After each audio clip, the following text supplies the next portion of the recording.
I was now the primary creditor of the Vanderbilt family. I held the mortgage on their mansion, the lien on their company, and effectively, the deed to their souls. My father clapped a heavy hand on my shoulder, his laughter booming through the office, telling me that I was a natural-born killer in the boardroom. But I wasn't done. I turned to Jack and asked him what the next step was. Jack blew a cloud of smoke into the air and told me that next week, the bank was foreclosing on the Vanderbilt estate to cover the interest payments.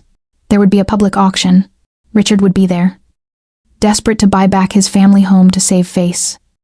Jack suggested that we attend, not as creditors, but as buyers. He told me it was time to go back to New York. Not to visit, but to conquer. I looked out the window at the vast Texas horizon, feeling the power humming in my veins. The girl who ate dog food was gone. The woman who ate empires had taken her place. The private jet was waiting on the runway the next morning, gleaming silver under the harsh Texas sun. I walked toward it, my heels clicking on the tarmac, wearing a tailored red suit that screamed power and danger. Jack walked beside me, carrying a briefcase that contained the legal documents that would destroy my ex-husband. We boarded the plane, and as the engines roared to life, I poured myself a glass of champagne. I looked at the bubbles rising in the glass and thought about Richard. I wondered if he was sleeping well. I wondered if he missed his maid. I took a sip, the cold liquid tasting like victory. I told Jack to make sure the pilot flew low over the Hamptons on our approach. I wanted to see my new property from the air. Jack chuckled, adjusting his hat, and told me that Richard had no idea what was coming. He said that a storm was brewing, and its name was Sarah. The flight was smooth, a stark contrast to the turbulence of my life just a month ago. We landed at a private airfield in New York, where a convoy of black SUVs was waiting.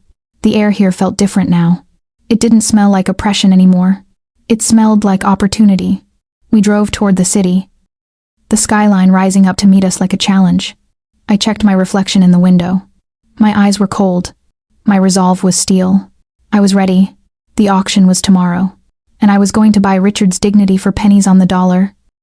The grand auction hall at Christie's was filled with the hushed, reverent silence of old money, a stark contrast to the chaotic, sweaty panic that was currently consuming Richard Vanderbilt. He sat in the third row, clutching a paddle damp with his own perspiration, while his mother hissed anxious instructions into his ear like a venomous snake. They had scraped together every last cent, borrowing from loan sharks with interest rates that would break their kneecaps, just to scrape up $3 million to buy back their ancestral home. The bank had foreclosed on the Hamptons estate faster than Richard could blink, stripping away his legacy and leaving him exposed to the ridicule of the very society he used to rule. The auctioneer, a man with a British accent and a gavel made of mahogany, announced the opening bid for the Vanderbilt estate at a humiliatingly low $2 million. The room remained silent, the wealthy elite of New York unwilling to touch a property that reeked of failure and scandal. Richard raised his paddle, his hand shaking, desperate to end this nightmare and reclaim his fortress. He looked around, seeing no challengers, and a wave of relief began to wash over him. He thought he had won. He thought he could salvage his dignity for a bargain price. But he forgot that in the jungle of high finance, when the lion is wounded, the hunters don't show mercy. They show up for the kill. Just as the auctioneer raised his gavel to declare the property sold to bidder number 42, the heavy oak doors of the private VIP balcony swung open with a deliberate, theatrical slowness. A hush fell over the room, heavier and colder than before. As every head turned upward to see who had arrived, I stepped out onto the balcony, the spotlight catching the blood-red silk of my tailored suit, a color chosen specifically to remind Richard of the stake he had forced me to stare at. I didn't look like the cowering maid who scrubbed floors. I looked like the personification of vengeance, flanked by Jack, who stood with his arms crossed, radiating a lethal calm. I didn't use a paddle. I simply leaned over the railing, looking down at Richard's pale, upturned face, and spoke clearly into the stunned silence. I bid $10 million. The room erupted in gasps, whispers flying like wildfire. Richard jumped to his feet, his chair scraping loudly against the floor. his eyes bulging as he tried to process the impossible sight of his dead wife standing above him like a god. He shouted that it was a mistake, that I was a fraud with no money. But the auctioneer, recognizing the credit line of the Texas oil cartel, simply nodded at me with profound respect. Richard turned purple, the veins in his neck bulging as he looked at his mother, who was clutching her chest in genuine horror. He grabbed his paddle again, fueled by a mixture of rage and the terrifying debt he had already incurred. He screamed out a bid of $11 million, a number he didn't have, a number that would sign his death warrant with the Sharks if he lost. I didn't hesitate. I didn't blink. I bid $20 million. It was a game to me now. A cat playing with a mouse that had already been crippled. Richard looked up at me, his eyes pleading, confused, unable to reconcile the woman he had abused with the titan who was currently burying him in money. He shouted that I was insane, that the house wasn't worth half that amount. I smiled, a cold, razor-sharp expression that didn't reach my eyes, and told the room that I wasn't buying a house. I was buying a kennel for my dogs, and $20 million seemed like a fair price for a place to store animals. The insult hit him harder than a physical blow. The entire room turned to look at him, their gazes filled with pity and mockery. He was being outspent by his own maid, and the irony was suffocating him. Desperation took over, stripping away his last shred of sanity. Richard lunged toward the auctioneer's podium, screaming that he bid $21 million, his voice cracking, his sanity fraying at the edges. Jack leaned over the railing next to me, took a puff of his cigar, and casually mentioned that we should just end his suffering. I nodded. I looked directly at the auctioneer and bid $50 million. The number hung in the air like a guillotine blade. It was an obscene amount of money, 10 times the value of the property.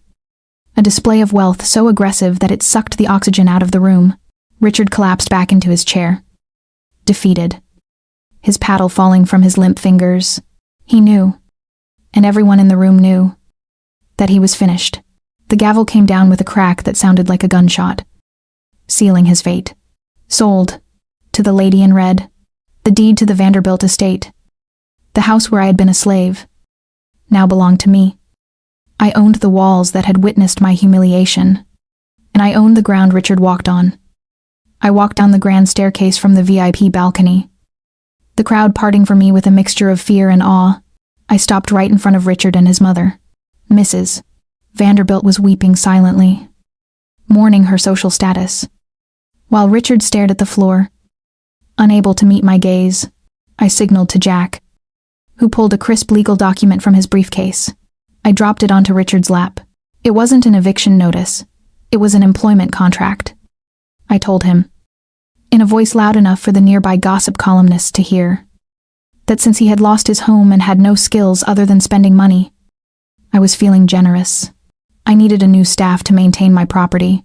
I offered him his old room back, not as the master, but as the head of housekeeping. The salary was minimum wage, just enough to keep him from starving, but not enough to pay his debts. Richard looked up at me, hatred burning in his eyes. But behind the hate was the terrifying realization that he had no other choice. He was trapped. I leaned in and whispered that he should start practicing his scrubbing, because the floors were very dirty. I turned on my heel and walked out of the auction house, the sound of my victory echoing in his ears, leaving him drowning in the wreckage of his own cruelty. I stepped out of the black limousine, the soles of my Louboutin heels clicking against the paved driveway that I now owned, and watched as the heavy oak doors of the manor swung open to reveal my new staff lineup.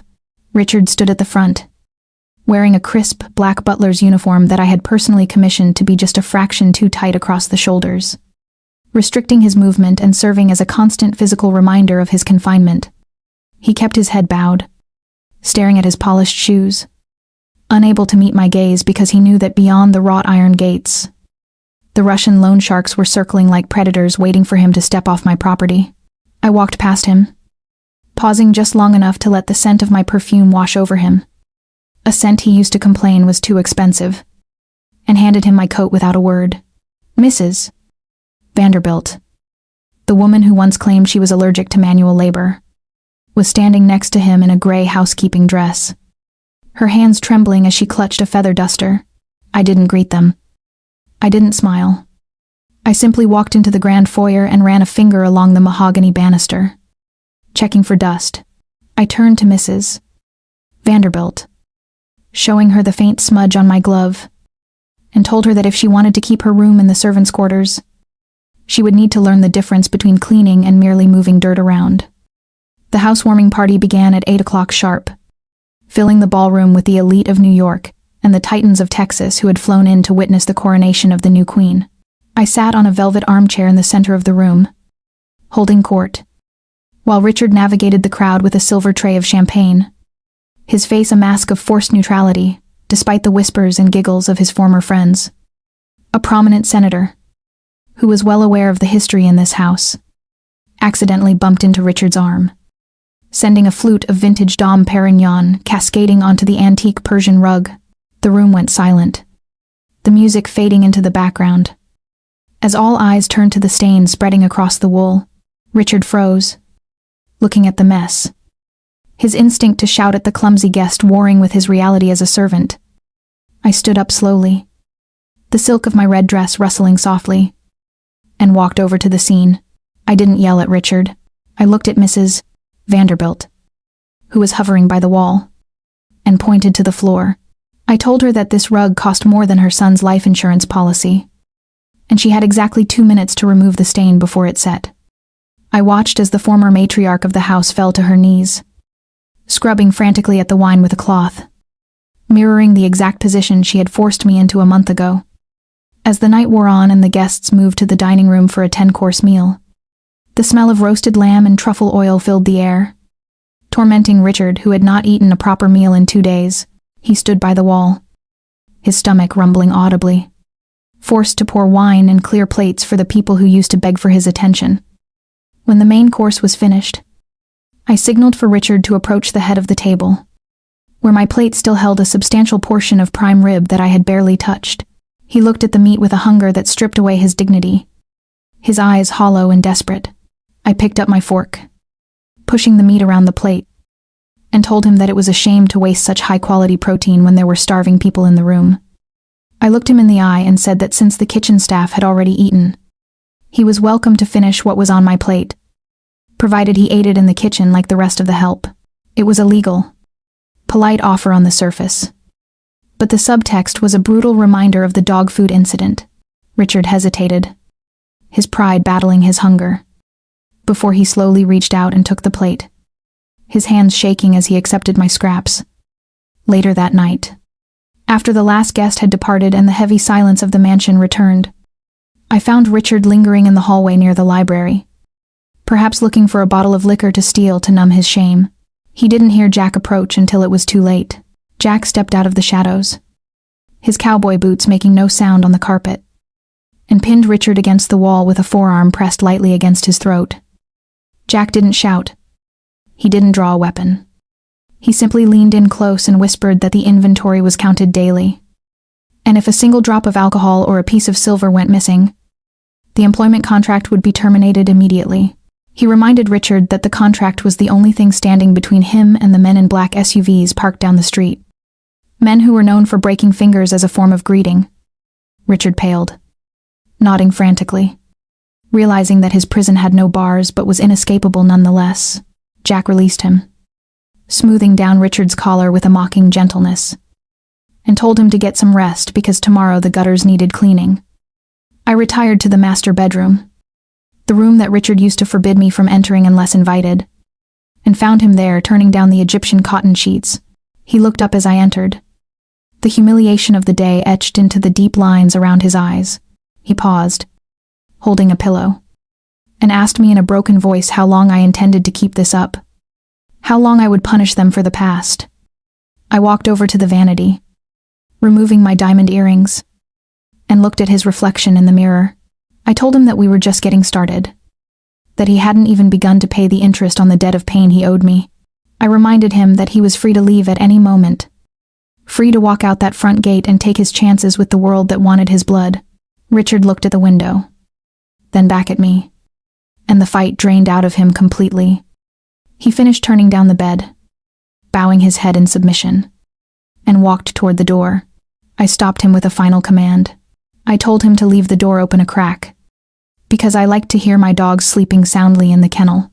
The library of the Vanderbilt estate was a mausoleum of dust and pretension. A room lined with floor-to-ceiling mahogany shelves filled with first editions that no one in this family had ever bothered to read. I stood in the center of the room, wearing a silk kimono that flowed around me like liquid smoke, watching the rain lash against the stained glass windows, the storm outside mirroring the turbulence in my blood. For 3 years, this room had been the forbidden sanctuary of Mrs. Vanderbilt, a place where I was not allowed to set foot even to clean. A rule that had always struck me as odd given her obsession with micromanaging my labor. Now, the room was mine, and I was systematically dismantling it, pulling books from the shelves and tossing them into donation boxes, erasing their intellectual vanity one volume at a time. My hand brushed against a heavy, leather-bound volume of Shakespeare, but as I pulled it loose, I felt a resistance. A mechanical click that didn't belong to a bookshelf.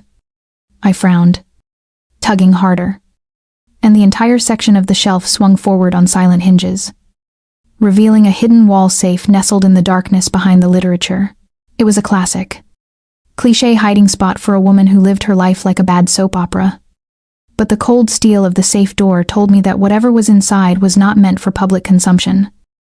I didn't bother looking for the combination because I didn't need to be subtle anymore. I simply picked up the heavy brass fireplace poker from the hearth, weighing it in my hand like a mace. With a grunt of exertion, I swung the iron bar against the dial of the safe, the impact ringing through the room like a temple bell. Denting the metal but not breaking it, I struck it again and again, channeling every ounce of frustration into the blows, visualizing Mrs. Vanderbilt's haughty face with every strike, until the locking mechanism shattered with a satisfying crunch of gears. The door creaked open, revealing a hollow space that contained not jewelry or cash, but a single, worn velvet box and a stack of yellowed letters tied with a frayed ribbon. I reached in, the dust coating my fingers, and pulled out the box first, snapping the lid open to reveal a tiny dawn, tarnished silver rattle engraved with initials that were not mine, but which felt strangely familiar. I set it aside and picked up the letters, my heart hammering against my ribs as I recognized the handwriting immediately. It was Mrs. Vanderbilt's script, sharp and jagged, but the dates on the envelopes went back 25 years, long before I was born, and they were addressed to a private investigator in Texas. I unfolded the first letter, the paper brittle and fragile, and began to read, the words burning into my retinas like acid. Mrs. Vanderbilt wrote with a venomous hatred about a woman named Elena, describing her as a Texas whore who had seduced the only man she had ever truly wanted. A man who was building an oil empire in the dust. I turned the page, my breath catching in my throat as the narrative shifted from jealousy to a detailed, calculated plan of revenge. She wrote about hiring a nurse in a Dallas hospital, about a baby girl born on a stormy night, and about taking what was hers to ensure that Elena would never know happiness. My hands began to shake so violently that the paper rattled, the realization washing over me like a tidal wave of ice water. The baby wasn't lost. The baby was stolen. I wasn't an orphan abandoned by a cruel world. I was a trophy taken by a jealous woman who wanted to punish my mother for being loved by my father. I read on, skipping to the entries from 3 years ago, and found a letter addressed to Richard. It detailed my identity, confirming that the maid he was marrying was actually the stolen child, and instructed him to keep me close, to break my spirit, and to ensure I never found my way back to Texas.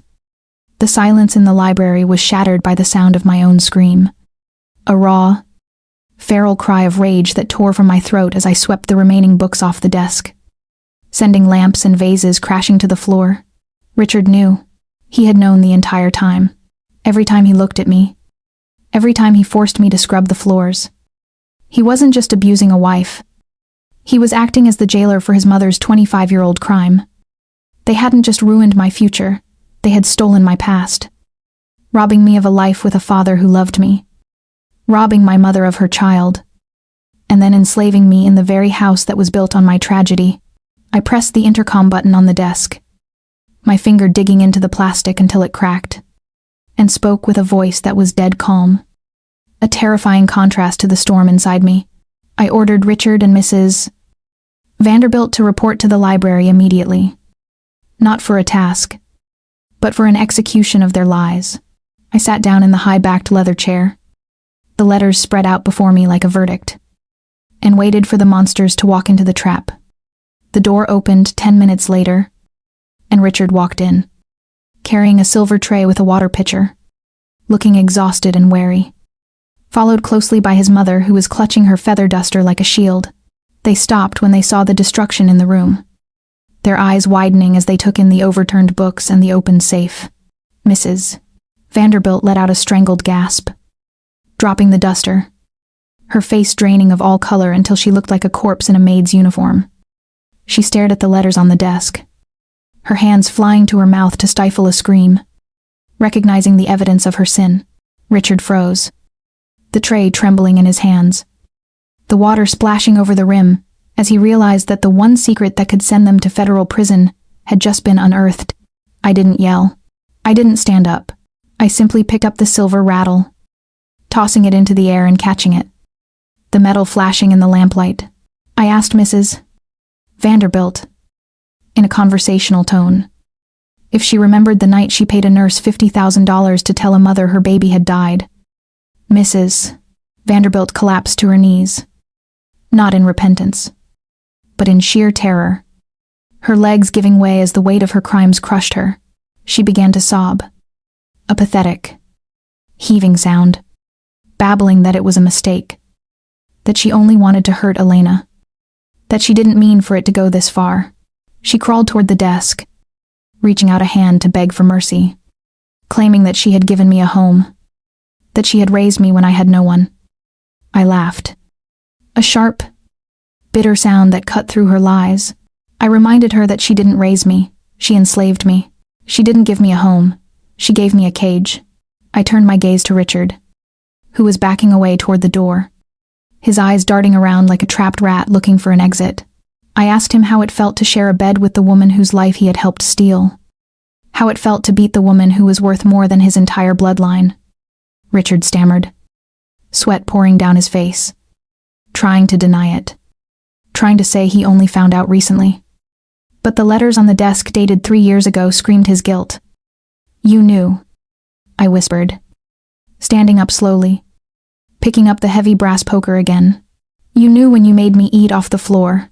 You knew when you let my grandmother die alone in that nursing home, knowing she wasn't even my real grandmother, just a kind woman who took in a stolen child.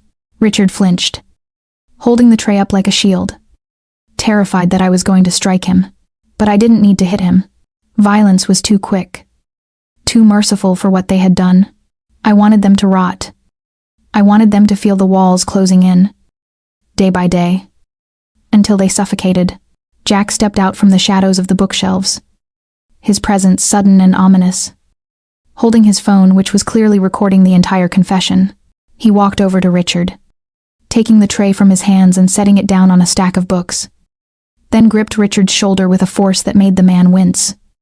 Jack looked at me, a dark promise in his eyes, and confirmed that kidnapping across state lines was a federal offense.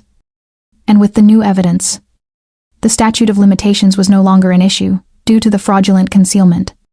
Mrs. Vanderbilt screamed, lunging for the letters, trying to tear them up, trying to destroy the proof. I caught her wrist before she could touch the paper, twisting it sharply until she cried out in pain, forcing her to look me in the eye. I told her that she wasn't going to destroy anything ever again. I told her that I wasn't just going to fire them. I was going to hand this file to the FBI, and I was going to spend every penny of my fortune ensuring that they died in a concrete cell, wearing orange jumpsuits that fit just as poorly as the maid uniforms they were wearing now. I shoved her back, and she fell against Richard, the two of them clinging to each other in a heap of misery and expensive fabric. I picked up the phone on the desk, dialing the number for the federal marshal that Jack had provided, my eyes never leaving their faces. I told the operator that I would like to report a human trafficking case involving the Vanderbilt family, and that I had the perpetrators detained in my library. Richard lunged at me then. A desperate, final attempt to silence the witness. His hands reaching for my throat with a murderous intent. "You ungrateful bitch," he screamed. His face contorted into a mask of pure evil. But before he could reach me, Jack moved with the speed of a striking cobra. He swept Richard's legs out from under him, sending him crashing face first into the hardwood floor with a bone-jarring thud. Jack planted a heavy boot on Richard's back, pinning him down, and pulled a pair of zip ties from his belt. He yanked Richard's hands behind his back, securing them tight, while Mrs. Vanderbilt wailed in the background. I looked down at my ex-husband, struggling and spitting curses on the floor of the library he used to forbid me from entering, and felt a cold, hard satisfaction settle in my chest. The maid was gone. The victim was gone. The only thing left in this room was the judge, the jury, and the executioner. "Save your energy, Richard," I said, walking over to the window to watch the flashing lights of the police cars turning into the driveway, their sirens cutting through the storm. "You're going to need it where you're going. And don't worry about the house. I'll make sure to burn the mattress you slept on."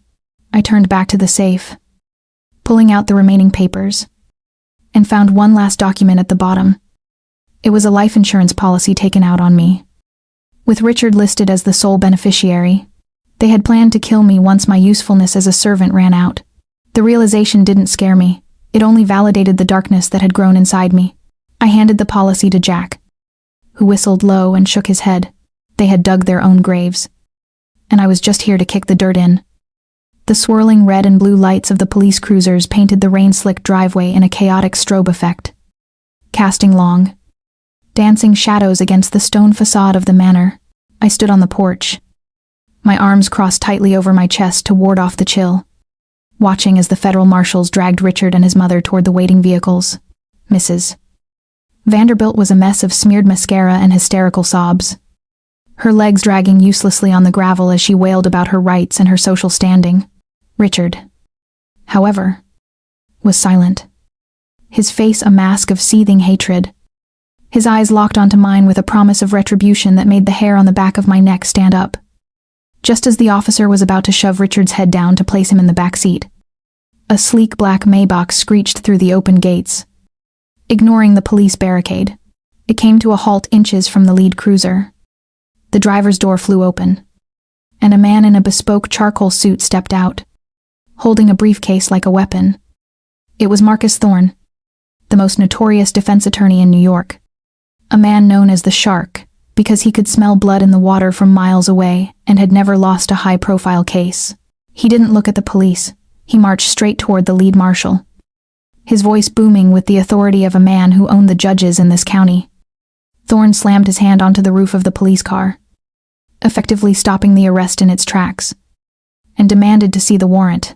The marshal, looking annoyed but wary, produced the document, citing the kidnapping and the evidence found in the safe. Thorne laughed, a dry, humorless sound that echoed in the night air, and pointed a manicured finger at me. He stated loudly that the evidence was fruit of the poisonous tree, obtained through an illegal break-in and theft by a disgruntled ex-wife. He argued that I had no legal right to open a private safe in a house I had just purchased, as the contents inside were personal property not included in the real estate auction. He claimed that without a court order, the diary and the letters were inadmissible in a court of law, and therefore, the entire arrest was a violation of his client's Fourth Amendment rights. The marshal hesitated, looking from the lawyer to the evidence bag, his confidence wavering under the onslaught of legal jargon. Thorne pressed his advantage, threatening a lawsuit against the department for false imprisonment that would bankrupt the precinct. The silence that followed was deafening. I watched in horror as the marshal slowly lowered his hand, signaling the officer to uncuff Richard. The click of the handcuffs unlocking sounded like a gunshot to my heart. Richard rubbed his wrists, a smug, triumphant grin spreading across his face as he stepped away from the car. Shaking the rain from his hair, he walked over to where I stood on the porch, emboldened by his sudden reprieve, and stopped just outside, striking distance. He leaned in, his voice dripping with venom, and whispered that I had played a good hand, but I didn't know the rules of the game. He told me that in America, money didn't just buy houses, it bought the law. He sneered that not only would he walk free, but he would sue me for theft, emotional distress, and defamation. And by the time he was done, he would own this house again and I would be the one in a cell. Mrs. Vanderbilt, seeing her son released, miraculously recovered from her collapse and stood up, smoothing her maid's uniform with a renewed sense of haughtiness. She looked at me with pure disdain, calling me a foolish girl who thought she could topple a dynasty with a stolen diary. The rain hammered down around us, washing away their fear and replacing it with arrogance. I felt a cold knot of panic tighten in my stomach. I had the truth. But the truth was being strangled by a technicality. I looked at Jack, expecting to see frustration or anger. But he was leaning against a stone pillar, calmly lighting a cigar, the flame illuminating his unbothered face. He took a long drag, exhaling a cloud of smoke that drifted toward the lawyer, and checked his watch. He looked at Richard, then at Thorne, and asked in a low, drawling voice if the counselor was finished with his speech. Thorne bristled, adjusting his tie, and demanded to know who this cowboy was. Jack didn't answer him. He simply reached into his jacket pocket and pulled out a walkie-talkie. He pressed the button and spoke 2 words, "Bring her." From the darkness of the service road, a second vehicle emerged. A heavy armored SUV with tinted windows. It rolled up the driveway slowly, ominous and silent, and parked right behind the lawyer's flashy Maybach. The doors opened, and 2 of Jack's men stepped out, assisting an elderly woman from the back seat. She was frail, leaning heavily on a cane, her white hair pulled back in a severe bun. But her eyes were sharp and clear. She wore a simple coat, but her presence commanded immediate attention. Mrs. Vanderbilt gasped, her hand flying to her throat as if she had been choked. She recognized the woman instantly. It was the nurse, the woman she had paid off 25 years ago, the woman she thought was dead. The nurse walked slowly up the steps, her cane tapping a rhythm of doom on the stone, until she stood face to face with her former employer. Thorne looked between the 2 women, his legal mind racing to find a defense. But for the first time, he looked uncertain. The nurse didn't scream or shout. She simply reached into her purse and pulled out a faded, notarized affidavit and a set of hospital records that had been kept in a safety deposit box for 2 decades. She looked at the marshal and stated clearly that she was willing to testify under oath. She confessed that 25 years ago, she had accepted a bribe from Mrs. Eleanor Vanderbilt to switch the babies in the maternity ward and fake a death certificate. She pointed a shaking finger at Mrs. Vanderbilt and said that the statute of limitations for kidnapping did not apply when the crime was concealed by fraud. And she was here to make a deal for immunity. The color drained from Thorne's face. He knew that physical evidence could be suppressed, but a living witness with corroborating documents was a death sentence for his case. He took a step back, physically distancing himself from his clients. His survival instinct kicking in, he looked at Richard, who was now trembling violently, and told him that he couldn't represent him in a federal kidnapping case with a cooperating witness. He closed his briefcase with a sharp snap, turning his back on the family that had paid him millions. Richard grabbed the lawyer's arm, begging him to do something, screaming that he would pay double, triple, anything. Thorne shook him off with a look of disgust, stating that he was a defense attorney, not a magician, and advised Richard to save his money for the prison commissary.